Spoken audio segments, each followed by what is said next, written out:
Today I'll show how to buy shares of Planisware SA, a France-based company that builds project and portfolio management software for industrial clients. Planisware trades on Euronext under the ticker PLNW.PA, and this walkthrough is educational only and not financial advice. To buy shares, you need a regulated broker. I'll use eToro as an example to demonstrate the steps. After registering, you will usually need to verify your account with an identity document and add funds before you can place an order.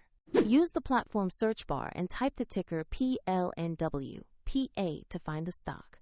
Select the matching result carefully to make sure you have located the correct Planisware listing. On the asset page, you'll find basic company information and a price chart for reference. Confirm the company name in PLNW.PA ticker to ensure this is the correct stock before proceeding. To invest, click the Trade or Buy button, enter the amount you want to invest, then review the order details and confirm. If the market is closed, your order may be queued or filled according to your order type, and if you don't have enough funds, the platform will prompt you to add money before final confirmation. Once executed, your position will appear in your portfolio view for monitoring.